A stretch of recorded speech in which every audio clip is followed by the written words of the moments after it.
It's good to see you all again. I've missed you.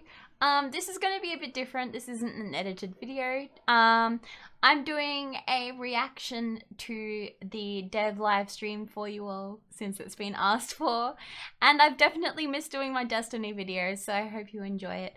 Little quick announcement. I will be at PAX Oz this weekend.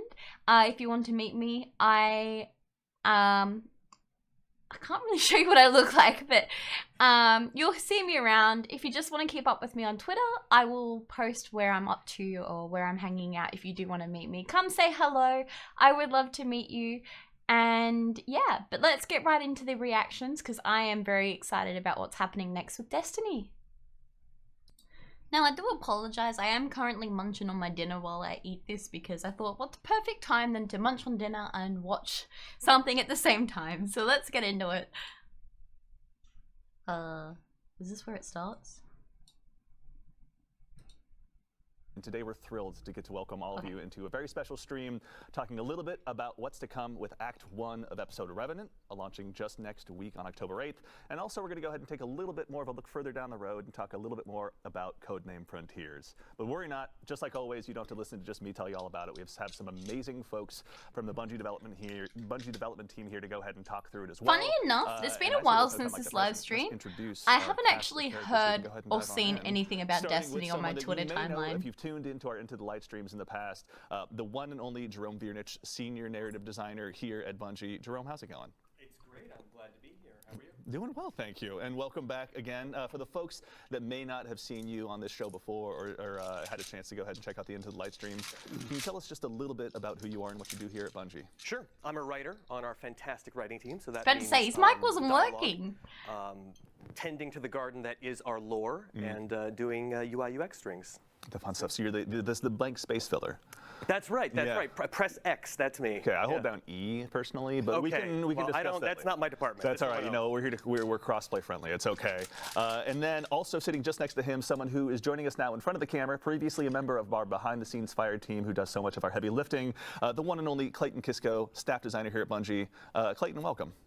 Hello, Thanks for having Clayton. me. How you doing? Doing well, thank you. And hey, second verse, same as the first. Can you tell the folks at home a little bit about who you are and what you do here at Bungie? Yeah, so I'm a staff designer here, and I work primarily within the activities department. So I am in charge of building the skeleton and framework of the activity, developing the encounters and the boss fights as well, and building that amazing roller coaster that you tend to go on as We've been writing it for a while. Thank you very much for all your hard work. Given that today's Tuesday and reset day, I have plenty to dive into. Thanks to you and yours. So thank you a ton, Clayton. Yeah.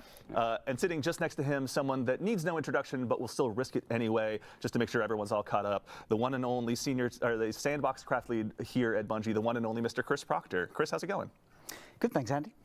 So anyone who may not have seen you on the Into the Light streams in the past or heard you in podcasts around the community, can you tell us just a little bit about who you are and what you do here? Yeah, so I'm Chris Proctor, Sandbox Craft Lead on Destiny 2 here at Bungie. I work with the rest of the Sandbox team and Destiny leadership, other teams, to make sure that we're always hitting that gameplay quality bar that Bungie is renowned for. I occasionally also make a few things for the game. Yep, it's not an easy job, but we thank you all for doing it. And also I want to note, chat's calling you out immediately. You're getting a lot of love already. So thank you so much for taking the time to join us today. Now, we're going to go ahead and dive into episode Revenant, which again is launching just next week on October 8th. But before we go ahead and dive into that, Jerome, we're on the verge now in the last week of completing episode Echoes. Can you tell us a little bit about the story that got us to where we are now? Sure, absolutely. Well, let's start with the death of the Witness, who we thoroughly destroyed. Absolutely. And his giant, smoky, billowing head dissipated into a mist of darkness, which then coalesced with the Traveler's Light. Right? Crystallizing into the Echoes, which fell into the Soul System. One of those fell, of course, to Maya Sundaresh, which we know from episode 1. And it fundamentally changed how the Vex saw themselves. And now we're going to get the same treatment with the Scorn, because one of the Echoes will be falling to Fikril, leader of the undead Elixni army. And similarly, that Echo is going to prompt the Scorn to evolve, to see themselves in a new way, and to fundamentally change what they are. Yeah. And I won't spoil anything. I'll let players discover that for themselves. But suffice it to say, I'm interested. I thought this would be like a... evolving his army, he's growing his army, and in order to build Scorn armies, you need a bunch of corpses. Interesting. Which is not necessarily in the best interest of the Elixni. So we will be teaming up with Mithrax. Speaking of Fickrel, we see him right here as well. Now we're taking a look at the new art for episode Revenant as well. So Fickrel's got a bit of a glow up. I thought this was going to be like another Dungeons and Dragons kind of thing, but this looks really more like... And I think that shows it right wizardry. there. That accurately depicts the tone of the season. Yeah. It's not messing around. I will say we won't watch the trailer today, but when folks see the trailer, you're right. Metal is the right word. We'll be watching the trailer as well at the end of the video. But the Elixni, of course, want to prevent this, and so we'll be teaming up with Mithrax, the Kell of House Light, and his daughter, Ido, the adorable Ido. Whom I protected at all costs. Absolutely. Thoroughly, yeah. And she will be bringing her expertise in herbology and ancient Elixni lore to help us craft tonics to imbue us with the power that we need to battle this evolving Scorn army. Interesting. That is, thank you, by the way, for not only, now you've narrative directed us into our segue as well, so thank you very much. Narrative design as well. And so I think we should go ahead and dive into a little bit of gameplay, starting over here with you, Clayton. So we just heard a little bit about some new tonics and everything. Can you tell us a little bit about where we are and what we're going to be doing here? This is the new apothecary, I believe? That's right. So we're in the apothecary space, and Jerome was just mentioning the tonics and potions that we'll be crafting. They come in two flavors. They come in combat flavors, and they come in reward flavors. Okay. The combat flavors are going to enhance, or rather boost your artifact perks, specific ones. Yeah. Okay. Higher rarities of these tonics will boost multiple artifact perks, which is really great. Okay. Yeah. And then on the reward side, we wanted to create a new or novel way to chase your gear and your weapons that you love. Yeah. And we took a lot of inspiration from the success of Into the Light, where players got to attune to specific weapons. And so with your reward tonics, you'll be able to attune to specific weapons within the season. Very nice. They're not craftable in this season, which is important to note, Good. but you will be able to Take target crafting them, out of and the they'll have game. enhanced It's probably like a very Got it. unpopular So you'll be able opinion, to go ahead but and chase down crafting that ruined god roll the you're whole looking thing so about a desperately looter shooter. for with the help of this. But also, you know, for the build crafters out there, they're going to have even more to dive into than maybe just the episode artifact and everything. These are going to go ahead and help just boost a lot of those traits, I guess, yeah? Yes, yeah. Okay. So build crafters, make sure your appetites are whetted and ready. There's going to be plenty of stuff for you to go ahead and dive into. But we're going to go ahead also and dive into some of the meat and potatoes of today's stream, proverbially speaking. As we're on our way over to Onslaught, Clayton, I just want to go ahead and also start there. Onslaught's getting kind of a new revamp this episode as well. You guys have left proverbially very few, if any, stones untouched this time around. Correct, yeah. And so I'm excited about this. I enjoyed Onslaught. Best in Onslaught. We are coming out with a brand new Onslaught called Onslaught Salvation. Yeah. We are going to have 3 maps that you'll be in there. You will have some new defenses. We'll have enemy factions that will be fighting into the theme of this episode. Yeah. We'll have the Scorn, we'll have the Dark Cabal. That's right. A bunch of other new stuff that we can get into. Excellent. Yeah, we'll be diving into that here briefly. You can see our fire team is now on their way. While we're on the way over as well, I heard a brief mention of our friends in the Shadow Legion as well. Can you tell us what the Shadow Legion is doing here and why they might be in league with Fickrel, Jerome? The Shadow Legion are bumming. They are in utter disarray. Their leader has been slain, and they are grasping to anyone who can keep them in power. Yeah. And Fickrel holds the most powerful artifact around now. Got it. So they will be doing his bidding, though it will be a tenuous alliance. They're going with Fickrel's Riz just for right now, but that may not be the case later on. No Riz! We will do our best to stomp that out. Thank you. All right, fair enough. Much appreciated. All right, so now we are here. We're in Onslaught, and we're on Widow's Court. Yeah. So PvP players will recognize this map, and they'll also recognize some of the changes that we've done to accommodate for the slaying, the amounts of slaying that is necessary for an Onslaught activity. Yeah, a quick refresher for the folks at home that may not have dove into Onslaught recently or since Into the Light. There is the 10 level mode and the 50 level mode, isn't that correct? Right, so Onslaught Salvation will also be coming with the 3 modes that they've had in the past, which is the playlist 10 wave mode, the normal 50 wave mode, and then we'll have our expert 50 wave mode. And the new thing about Onslaught Salvation, one of the new things, is that it will not be powered fixed like it was prior in Into the Light. Oh, right. Power enabled, so your armor and your weapons will matter even more. Yeah. It will be at the start more difficult, but you can, through getting better, more power and grinding that artifact level, you'll be able to kind of outweigh that difficulty. Yeah. And you'll also be able to rely on some of the new defenses. Yeah, I was going to say, we were just looking at a turret that maybe Guardians haven't seen since their days on the moon in D1. Yeah. Can you tell us, like, what's going on? We got some new defenses, obviously. We have some new defenses. So Ashley Baker is one of the tech designers we have. She's on the fire team right now, and she has helped us build these defenses, as well as other things in Onslaught. She's worked with the Sandbox team, who have knocked it out of the park with this rideable turret. Yeah. So it is kind of a standard rideable turret at first, but by upgrade 3, it's going to have more health, it's going to be dealing more damage, but it's also going to have scorching rounds come out of it. Okay. And what the cool thing about that is that if you have build crafting with fragments or what have you within scorching, that will play off that if you're the rider. Very nice. Okay. Yeah. So you can go ahead and really scorch everyone. Everyone. Clumps of enemies, those annoying demolitionists that come in front of the ADU and scare the hell out of you. Yeah, they do. That was my words. Okay, they do scare that. Yeah. All right.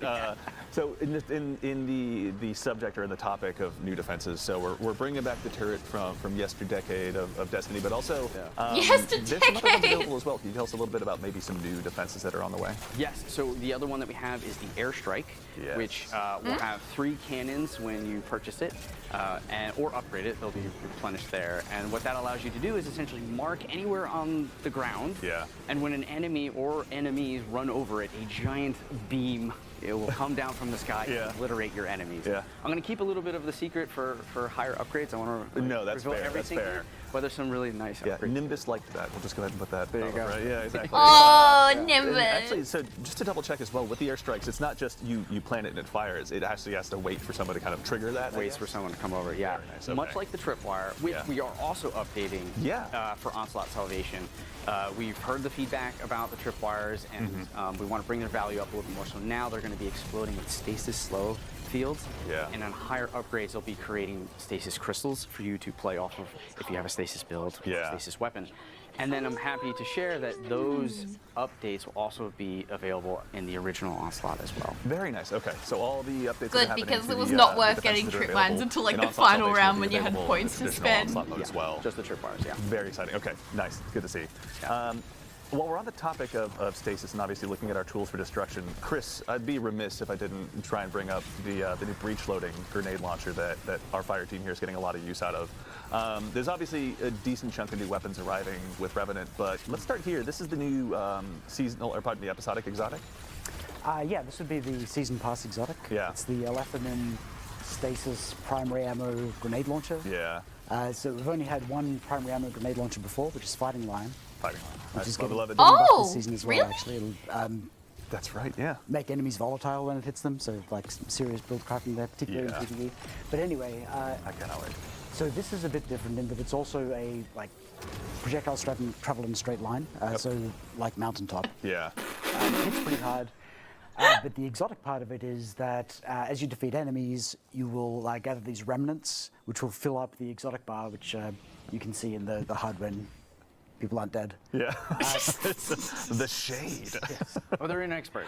No, that's true. Yeah, we should note for the Guardians at home, this is an expert mode, so they're taking the hard way, obviously. Yeah. But yeah, so when the bar reaches 50%, you can special reload, and your next shot will launch a special ammo brick for you and your allies to pick up. Very nice. And when you reach 100, you can special reload and launch heavy ammo. So this lets you really go in on a new type of support role, which is like ammo support, which we haven't really seen in the game before. Yeah, I mean, honestly, I think on my side, I really just spend a lot of the time getting the secret finder mods on my helmet, but it seems like a nice additional way to go ahead and make sure that you're really feeding the fuel, pardon me, of the heavy ammo burners like myself who have been addicted to microcosm recently. So potentially you could have one person in the fire team go all in on ammo generation, and the other folks build something else. Also, so Clayton, when it comes to the other stuff that's arriving with Onslaught Salvation, are there any new things we're looking forward to? I know that we're obviously fighting the evolved Scorn, but are there any new bosses or anything people can look forward to? Right, so the Fickrel Scorn are also going to be coming out with what we're calling the Revenant Baron. Okay. And that thing is scary, and you'll see it on Wave 6 here in a second when the players are instructed to go into like a Revenant nest and go and save the Elixir from being captured. Yeah. These Revenant Barons, they stalk the area, and when you kill them, they will create a Revenant totem which flies in a random direction, leaving a trail so you can kind of like stalk it, find it. Yeah. You have to kill it before it would respawn the Revenant Baron. Oh, really? Yeah, so there's some hide and seek gameplay there. Yeah, and so we also have for the rewards side, starting on Wave 30, Set 3, players will have a small chance to get a fully masterwork double perked episodic weapon. Oh, nice. Okay. Yeah, and on Expert, like we're playing, if you remember the bonus chest on harder difficulties will show up. So if you're not playing on Expert, you have 2 chances. Okay, all right. So really make sure you're pushing through those final levels. Try and hit that ceiling of level 50 so you can really facilitate the loot grind as much as you can. 100%. Something we mentioned recently in one of our Dev Insight logs as well are Banes, which are going to be making an appearance here in Onslaught. Can you tell us a little bit about that as well? Yeah, so we'll be, with the Expert mode only, we'll be having Banes throughout the activity, and we'll also be adding mods. So it's really nice to have them show up because they add another layer of replayability into Expert. You don't know if you're going to get the gaseous one where you're, like, you got shot on you, or if you have to break line of sight. It adds a fun variability within the gameplay, so every wave feels different. Yeah, I mean, you guys have. Oh, please. I just wanted to point out here. You'll notice 2 things. First off, the fire team is tracking that Revenant Baron, just like you said. Yeah. And also freeing captured Elixir. And as to why people want to keep Elixir captives alive, I'll save that for the players to discover. Sounds devious. The other thing is that you'll see Crow chiming in a lot. He's features prominently in the season. Right, because he is inadvertently, of course, responsible for creating Fickrel, and so it's his responsibility as the new Hunter Vanguard to rectify his old problem. Interesting. Even though he can't be like, hey man, that was Ultron, that wasn't me. He's going to step up and take responsibility for that. Absolutely. That's so cool. Out there. Even to that same end too, we're going to be hanging out with Crow, with Ido, and with Mithrax, obviously at the main kind of part of the story. They're going to be the ones that we're going to be hanging out with the most, you'd say, or? There will be some other Elixir, some venerable old school Elixir that poke their heads in that you'll see some drama with. I won't say any more than that. Fair. But, it will be in everyone's interest to see Fickrel go down here. Okay, got it. A little bit of enemy by enemy. In this case, they're all our enemy. That's right. Fair enough. Actually, really quickly, Clayton, I know we kind of touched on several different subjects here between the different defenses, different enemies, the different kind of structural opportunities that Onslaught Salvation has provided you. What was it like, sitting down with a team and sort of looking at this new refresh on this activity? Like, did you guys take any big challenges for yourself where like we want to do this? Yeah, we knew we just wanted to build and evolve and just do more. Yes, right? Absolutely. It's a metal episode. We want to do Onslaught. Let's metal it up. Yeah, right? So things like the turret, things like the Revenant Baron, we really want to play into the themes of this kind of haunting, spooky episode. Yeah.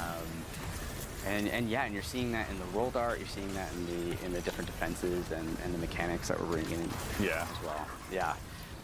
One thing I forgot to mention too is we are updating the moth yards from the original Onslaught. Oh, really? We've heard feedback from there. It's taking a little bit longer. We want to bring our goal is to bring that in line with the rest of the maps of the original Onslaught. So we're making some updates there to get that to go. Very exciting. So reasons obviously to dive into all versions of Onslaught as we go ahead and move into Revenant.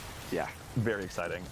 Actually, and while we're here out here, slaying out as best as we can against this new undead army, Chris, we're going to have obviously a slew of new episodic weapons arriving this time. Yeah. I know we've kind of spoken about this breech loading grenade launcher. Are there any other notable ones that you're most interested in, or most excited rather, I should say, in bringing back? Yeah, there are a few weapons that I'm going to personally be chasing rolls on. I'm particularly fond of the new double fire stasis grenade launcher. Yes. Only the third double fire in the game, and the other 2 are energy slot. Yeah. So you'll be able to run this in your kinetic slot. It's got the new perk Envious Arsenal, which is like directly targeted at damage rotations. So whenever you do damage with the other 2 weapons, the weapon reloads. Yeah. So you can just cycle between your weapons, get it back. And it also has chill clip, which on a double fire is particularly cool. That's like devious, honestly. Twice or 4 times. Yeah. There's also some cool synergies with the new perks on some of the other weapons. So the hand cannon can run the new perk Rhyme Stealer, which every time you shatter a stasis crystal or a frozen enemy will grant you frost armor. Which is the new verb we introduced recently. Right. And that can also roll with Headstone, which will generate stasis crystals. So you've got this like self-contained loop there. Submachine gun is an arc precision, and that's got the new perk. Shoot, what is the name of that? My memory's telling you. Anyway, it ties back into Jolt, right? Like the Vault Shot is great, but it requires a reload on your weapon after a kill. This one's triggered on sustained damage, so you'll jolt the target, and then the perk I'm going for in the other column is Loose Change, which every time you apply a debuff gives you a reload speed buff. So you'll be constantly having that loop cycle. And also, so we're going to look at the new artifact here in a little bit once we go ahead and move through this final wave of what's in front of us right now. But there's also, it's been featured a little bit in some art about Destiny's 10th anniversary, an exotic of yesteryear, we'd say, for all the Guardians who have been sticking around for a while, rather. Icebreaker is returning. I can't believe that. Something that we've been holding off on doing just because the ammo economy issues that are introduced in Destiny 1 are pretty dire. But we've got a version here which we think lets you get back into that fantasy of just like always having uptime on the weapon without letting you just hang back and like plink away at enemies from range, which you never like. So the way it works is assists and final blows with other weapons will just generate ammo for Icebreaker. Got it. It's got like a 10-round magazine, which is also the same size as reserves.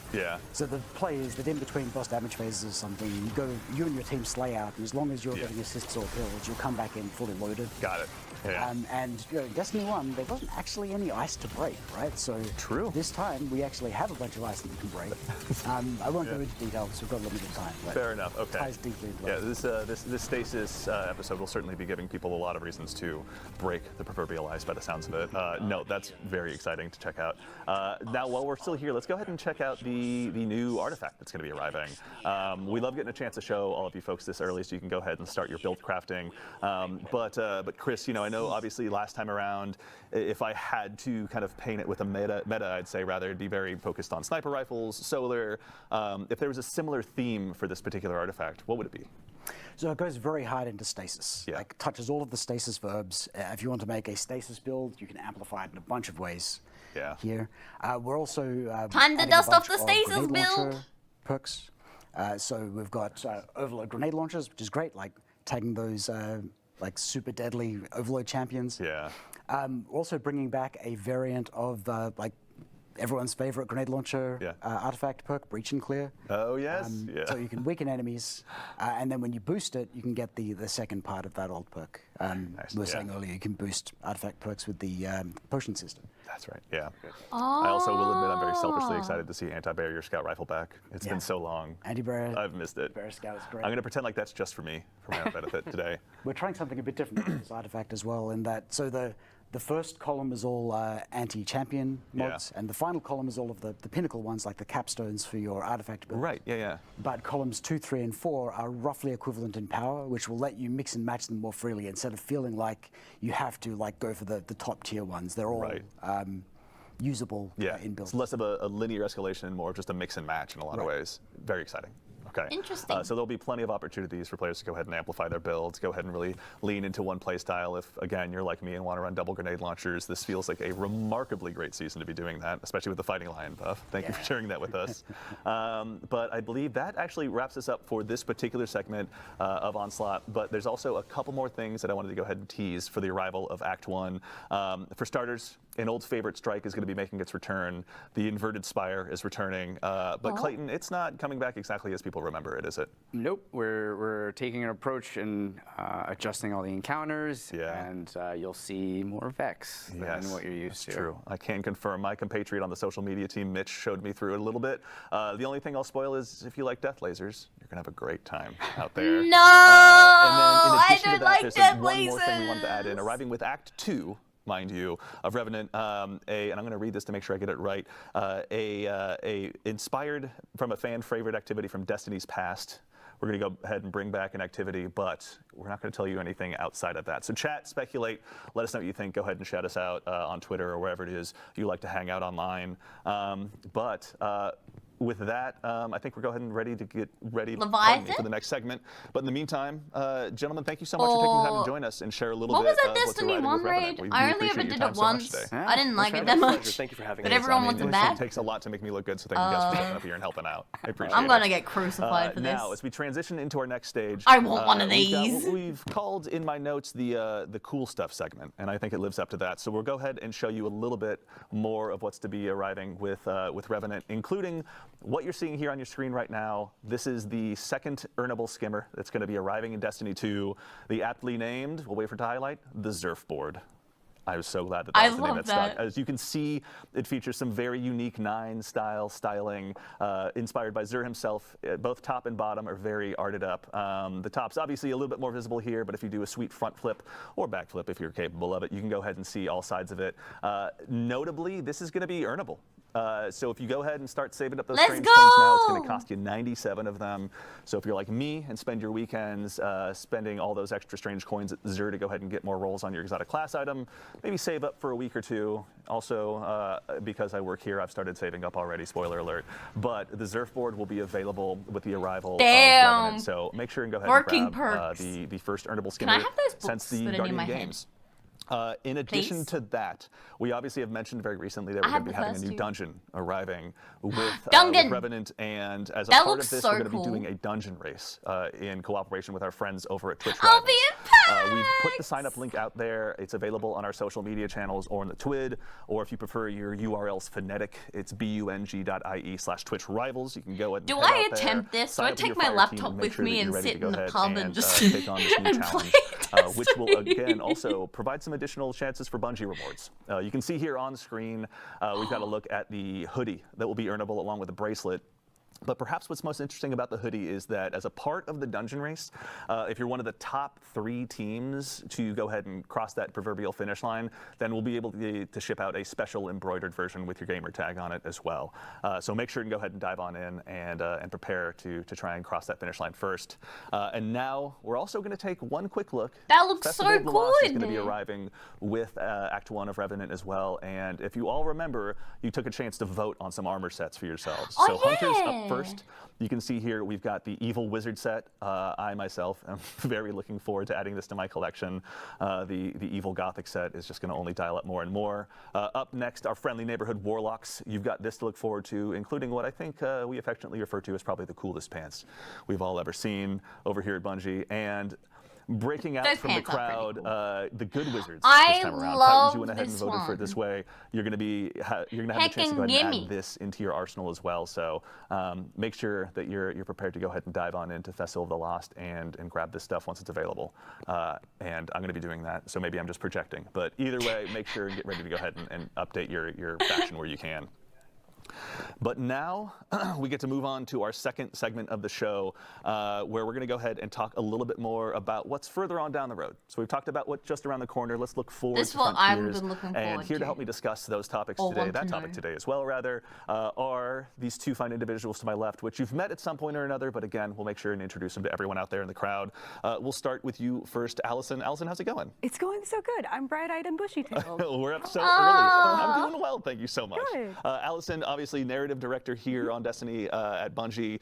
Can you tell anyone who may not have seen you in a Vidoc or one of our past streams a little bit more about yourself and what you do? Sure. I love my So I'm the narrative director for D2. It is me and my team's job to tell stories. It's our job to take care of our characters, of our arcs.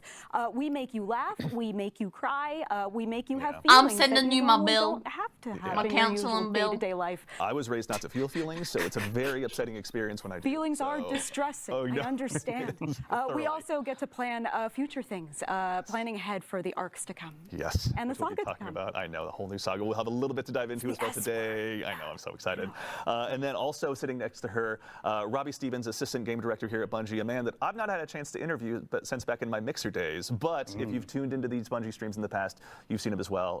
Robbie, how are you doing today? I'm doing great, Andy. And I think you've grown a lot since those days. Thank you. It's been so long, right? Yeah. My badge changed and everything.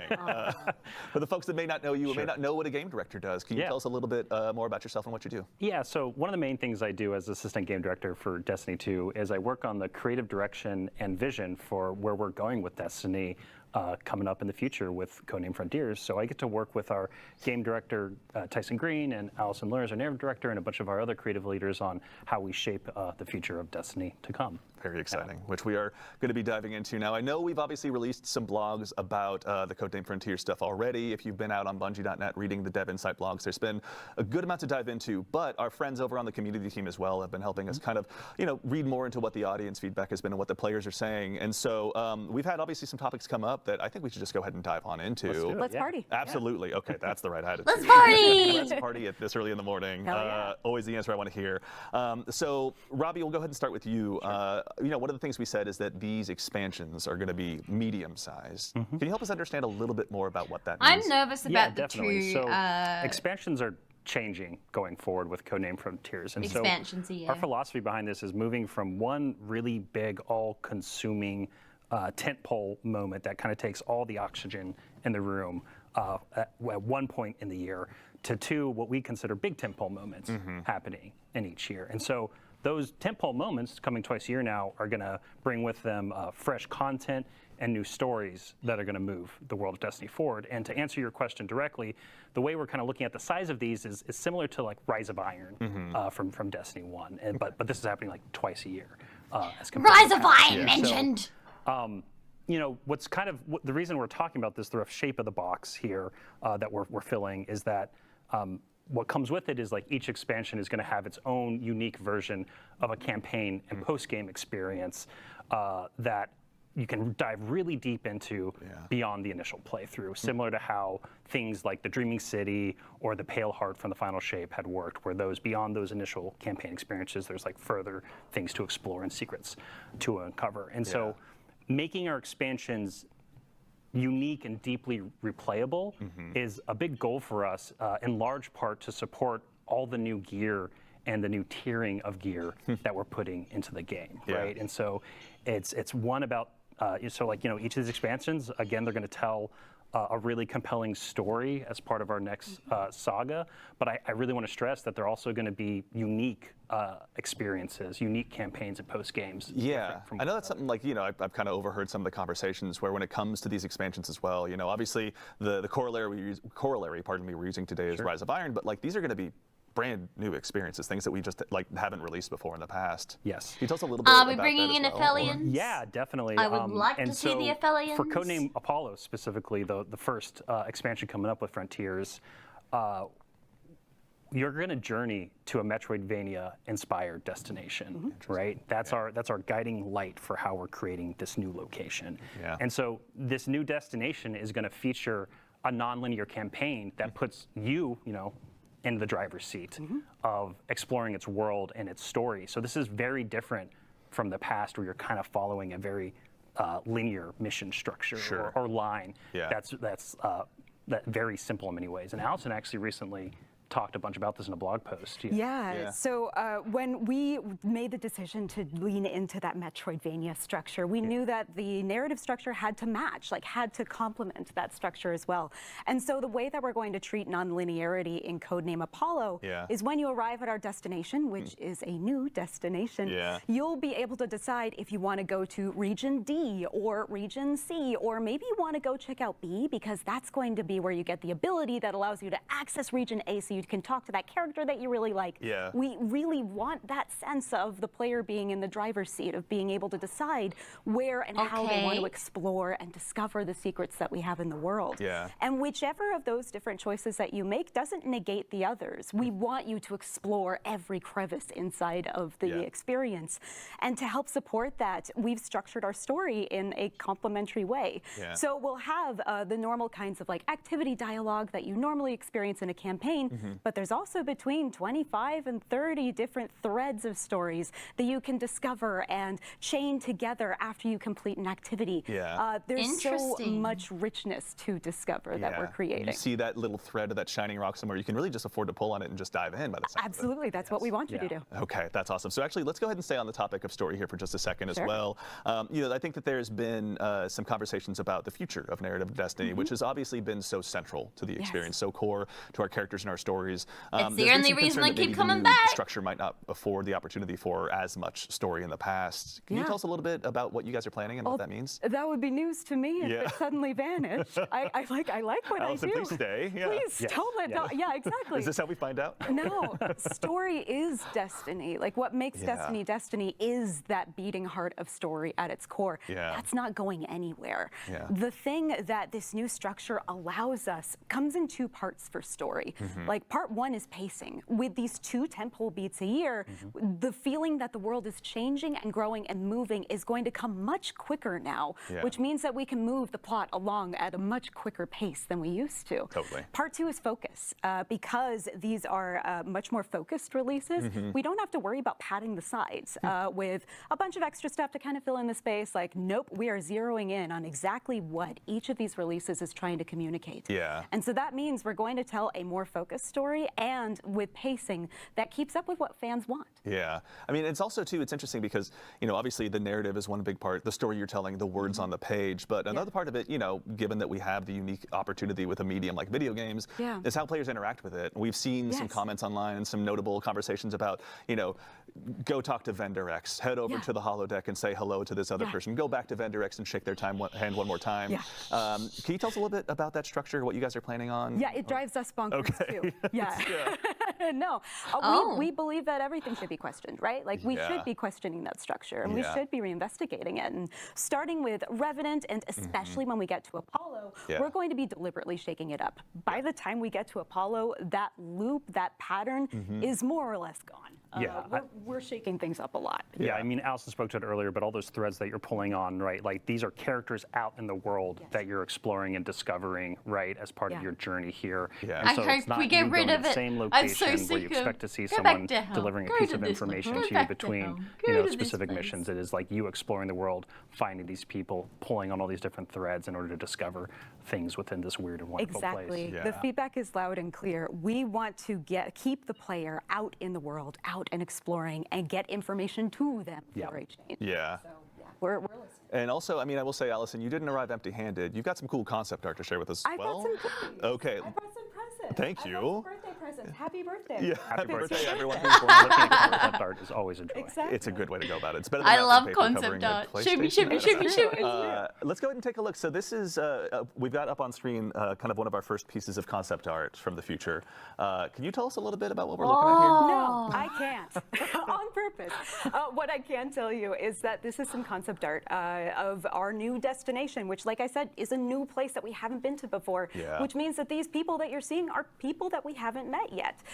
We're going to learn a lot more about them. And I love this piece because the longer that you look at it, same with some of the other art that we've shared so far, the more you start to see things that are kind of familiar all the way out at this new location. Yeah, it's like so lots of fun things to discover. What's the symbol on that banner? Is this a seance or a wedding ceremony? Who knows? I know, right? and I'm not telling. Telling a single soul. Nope. Okay, all right.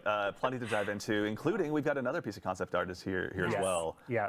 Something we talk about a lot, and like I think the last concept really like spoke That to looks it. Is, like Venus. Especially when we're developing a new destination like this, like we really think about like what is a storied history that's happened here. What's something that players can like really sink their teeth into and dig deep into. And you know, going into this concept, something that I love about it that's really resonant with me with a lot of the early creative discussions we had on it is that we wanted this place to feel like an exotic world that is just tailor-built around the joy of discovery, right? And then so within this new destination in Apollo, you're going to be discovering powerful abilities in order to uncover secrets in this location and in order to carve a path to the great mystery at the heart of the planet. Pretty. And that's what like these concepts, you know, when I look at them in retrospective as the team is now actively like building a bunch of this stuff. It's very evocative for me from that feeling of like, hey, how can, it's something Tyson and Allison and I talk a lot about is like, how can we get that like grand mystery in that game, that feeling that there's something right around the corner, that like it's kind of at the heart, has been at the heart of Destiny for a long time. And as we've been closing down the Light Dark saga, it's been an amazing roller coaster ride, but we want to expand and grow Destiny and we want to change it. And you know, that's what I think these concepts are starting to speak for us, trying to show not just us telling of like some of that direction. Yeah, I mean, it's exciting to see because I think one thing I've heard you guys talk about a lot as well is, just the inspirations that you want to obviously provide the players. You build these new worlds, but you guys have been diving into a lot of crazy subject matter just on your own to get inspired as well. Can you tell us a little bit about kind of some of the fun reading or listening you've been doing as you've been going through this? Sure. One of the fun parts about being a creative is that you have to fill the tank with something. Yeah, certainly. So that means doing a lot of research, finding a lot of other targets in media, or even just like what music you're listening to while you're working on a script, right? Yeah. I know for our team, something that really inspired us was music of the 1960s. We've listened to a lot of early prog, a lot of King Crimson, and a lot of, oh gosh, The Doors and Jefferson Airplane. We also, there's a lot of Slaughterhouse-Five inside of this. Cheery.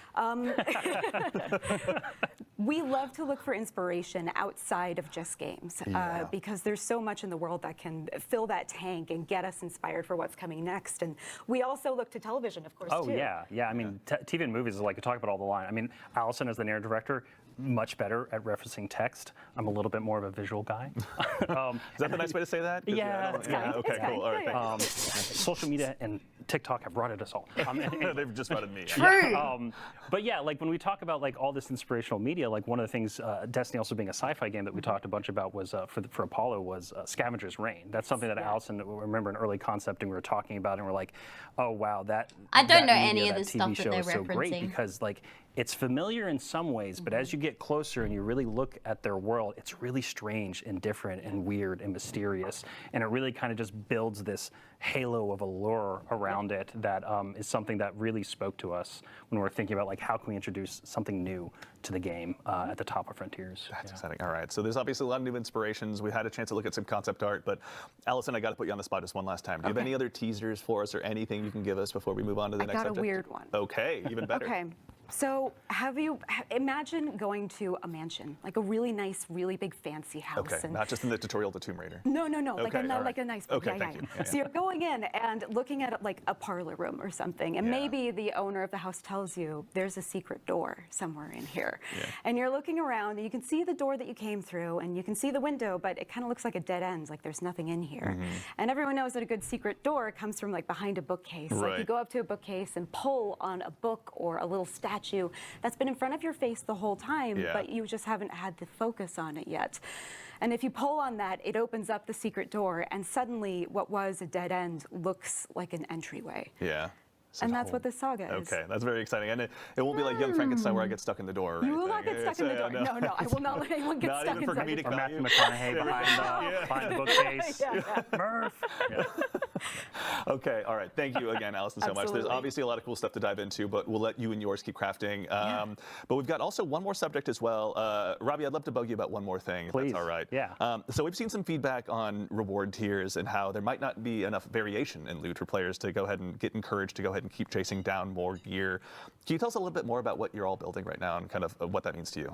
Yeah, so this is like very valid feedback, just acknowledging that in the first place, because the first thing we announced was just like, hey, there's some new tiers, right? And then obviously, you're going to look at that and go like, well, I have a bunch of amazing armor and weapons now, so like, why does this matter in the future? And so totally, that feedback makes a lot of sense to us. And so what's really top of mind and has been for us for a little while now is how we can make not only chasing gear within individual tiers interesting and the whole system interesting, but also how we can make those higher tiers of gear compelling to chase, right? To have that mountain to climb. And so that comes in two forms that I can talk a little bit about today. One, I can go a little more in depth on, which is our next generation armor. That's going to be coming with Codename Frontiers. And then we have some really early thinking for weapons. Okay. And so for armor, let's start there. Is that okay, Andy? That's perfect. If you wouldn't mind, Robbie. Yeah, I would. Okay, happy to. So let me lean in here to focus a little bit. So for next generation armor, we really want to make armor valuable again. We want to make it easier to understand, and we really want it to have create new build crafting identities. That's something that's like really close to home for us right now, because we've had a similar system for quite a while now. And so part of making it valuable, easy to understand, new identities is one of the big pieces is going to be a large stat rework to the armor pieces themselves. And so there's going to be fewer stats on each individual piece of armor. So it makes it way easier to quickly compare pieces of gear and be like, oh, this one's better than that one. I'm building into a specific, discipline, strength, whatever, and you can better understand that. That also means that there's going to be fewer like things we call dump stats. Like you looking at a piece of gear and going like, oh man, it only gives me +5 resilience. I don't really want that. Trash it. Yeah, exactly. And like, there's still going to be cases where it's like, oh, it has a lot of resilience, but that's not what I'm building into. But it's just going to be way easier to just glance at stuff. Very cool. And figure it out. But beyond that, right? Like, how can we answer that question of how can next-gen armor have this new build crafting identity? It also we want to bring new things to the table. Right. And so part of the stat rework, we're going to go beyond 100, Andy. We go beyond Beyond sometimes. 100? Yeah. We've gone beyond light. That's right. Yep. Beyond dark. With prismatic. What This else just makes is there? sense. Yeah. Now we're gonna go beyond 100 with armor. Who knew? Like, who knew that's where we go? It was just hidden in the lore book somewhere, I'm sure, right, Allison? Yeah, right? sure. Right? Okay. All right. Thank you. No, we'll No one double check that. Yeah, but beyond 100. don't check our homework. Yeah. So when we go, so what I mean by going beyond 100. So let's talk about strength, for instance. And so this is some early thinking from the team. Yeah. So in the 1 to 100 range, it would still reduce your melee cooldown like it does today. It would still have that, so that would still be really easy to understand.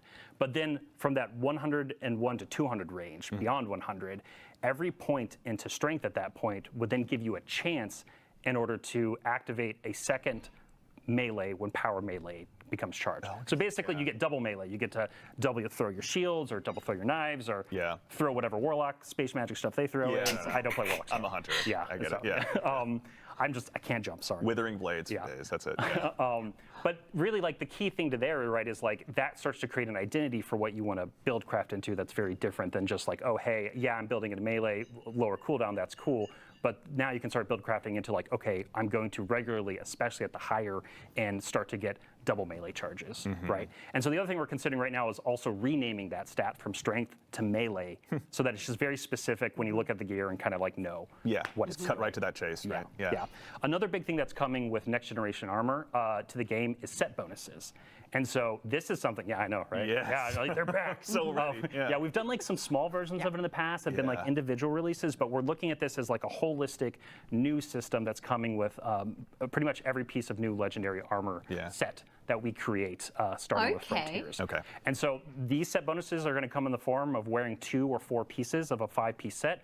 So that gives you flexibility in order to wear an exotic at any point. And then also allows you to mix and match different sets. So you can actually start looking at like gear and go like, oh, I have tier 1, tier 2 of one set, tier 3 of other, and I actually want to like mix match them together for different combinatorics for different build crafting identities.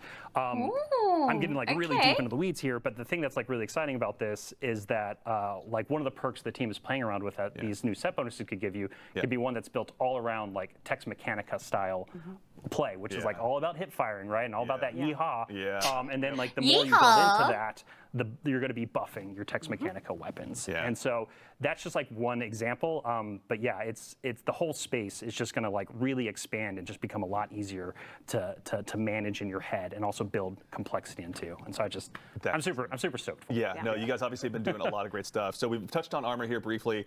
All that sounds awesome, but can you tell us a little bit more about weapons and kind of, how they're going to evolve as well? Yeah, so we're a little earlier on weapons right now. We wanted to talk about next gen armor because we have a lot of juicy, good plans coming together right now.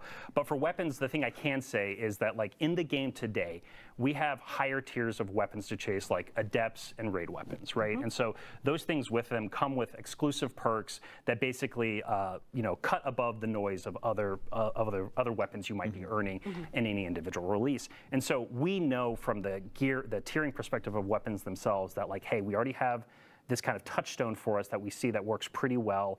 And it's like, so it's really like, how can we meet or clear that bar, right? Like how can we create those exclusive chases at the top of that aspirational mountain for players to climb? So, so actually, additionally too, we've heard some concerns that, obviously we're going to maybe be over-indexing on just bringing back reprised weapons. And Guardians will just be out there chasing down something and re-earning something that's just sitting in the vault anyway. Can you tell us a little bit more about like kind of the weapon chase and what you guys are planning on doing with each, subsequent release? Yeah, so just to like make sure to clear the air here a little bit, right? Like every expansion, every season, every raid, every dungeon, there's gonna be new weapons, right? We're we're not slowing down there in terms of like making a lot of compelling new weapon content. Cool. Okay. But you know, the thing about reprisals and revisions that I think is true for a lot of Destiny players is like you have that favorite gun, right? You have that gun that you loved at one point in time, and you know, over time, it's just not as useful in the contemporary tuning, activity, sandbox, whatever, right? Like just something about it isn't as good over the years. And so like we did with the Brave Arsenal and Into the Light, like that's our touchstone for like, hey, how can we go in and update, you know, fan favorite weapons, bring them back, breathe some new life into them, and make them interesting to use again. And I also think what's great about that is that people who never got to use, you know, their Recluse or Better Devils or something that we haven't reprised just yet, right? Is like, oh, that's their first time experience with it, and they've heard how cool it is. To all the Guardians, we're going to dive into Revenant and get to try Chroma Rush for the first time. Oh, yeah. I am trying that gun for the first time. It's so good. I'm glad it's coming back. It's great. Okay, that all sounds awesome. So everything that Robbie just spoke to, there's going to be a next-gen article, a next-gen That duck article is so going up on big Bungie.net behind after him. the stream What? wraps up. But Robbie, is there anything else you want to say? Yeah, so something that I should probably touch on is like we're talking a lot about like all this cool gear and like, but like there's a question here, right? That like that immediately becomes posed of like why does it matter, right? Like why do I care about it? And so we've talked a little bit, right, about the fact that there's going to be customizable difficulty coming in Destiny with Frontiers, and then also changes to modifiers and things like that with like the Banes that we announced in the recent blog post. And so to making expansions deeply replayable, kind of like I was talking about earlier in our section, and then the customizable difficulty, and then the new modifier systems. Like these are all things that are being built into a structure so that you're going to need to chase that high tier gear. You're going to need to craft that complex set bonus, perfect combination of Tex Mechanica gear in order to take on some of the hardest challenges inside of the game. And so this isn't just about changing gear. This is also figuring out how we can bring new and interesting challenge to Destiny and how we can really like breathe life into the challenge of the game. So exciting. Awesome. Yeah. Good. Should be fun. Yeah. All right. Well, plenty more information on that to arrive on the blog that's going to be arriving on Bungie.net shortly after this. But I don't think I'm going to be able to top what Robbie just said. So we'll go ahead and get ready to go ahead and close out the stream here today by first thanking all of you fine folks at home for joining us today. We love getting a chance to put these streams on and hang out with all of you in the community, and it doesn't mean anything unless you show up. So thank you for taking the time to join us today. As a reminder as well, there's a Twitch shop going on right now. That's a heads up. You can probably see it pinned in chat, but just to remind everyone at home that if you've earned the Twitch drop, I should say, rather, it will be arriving on your Guardian when Revenant launches on October 8th. So if you don't get it today, worry not. That's by design. It'll be arriving on October 8th, and you'll get to put your shiny new emblem on. And of course, a huge thanks to our guests here, Robbie and Allison. Thank you so much for joining us today. Thank you, Andy. Absolutely. And then the folks Cool from live stream. Very cool. We're also going to go ahead and watch the trailer now. So let's go ahead and watch that. Exciting stuff.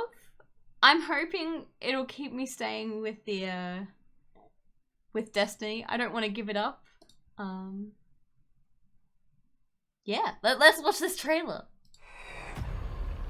I bring a gift, reborn through extinction. Risen, I scorn.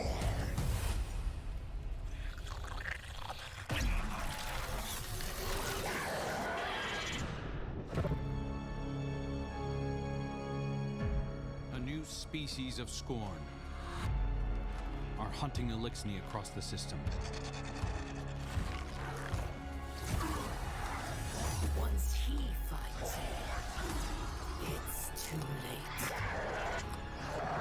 The cruel must be stopped.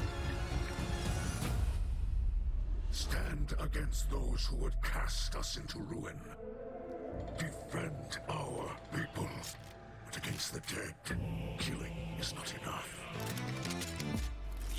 I name you Slayer Baron. Oh?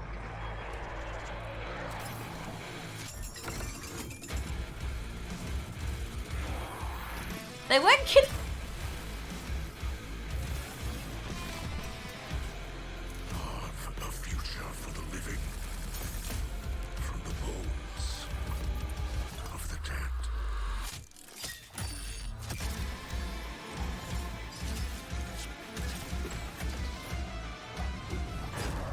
We are beyond death.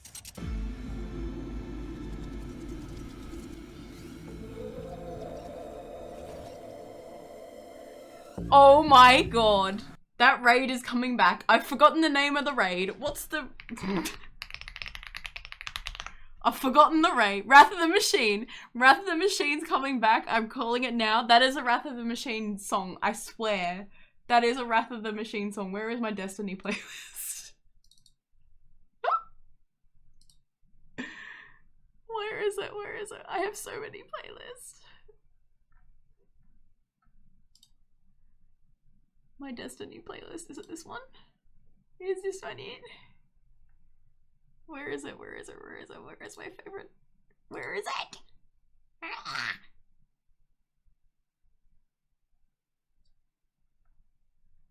I swear there is... Okay, Destiny favorites, this one.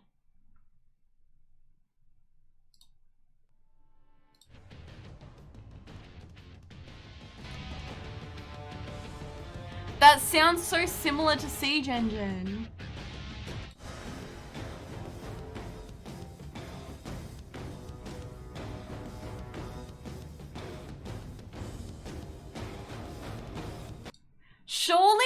Surely it's coming back, but it's gonna be like Scornified. Surely.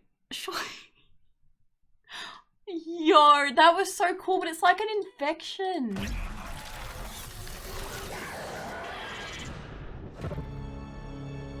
I love the Dracula like horror metal theme of this. I'm excited for the story. It's gonna be good. But yeah, thank you so much for watching this video. I'm going to... I know I said I'd be up to date now with content when Revenant comes out, but I'm going to be a week late only because I'm going to be in Melbourne for PAX Oz and the game week in Melbourne, so I will be a bit late with content coming out, but don't worry, the videos will be coming, and I look forward to sharing this story with you guys and having us explore what Revenant has to offer.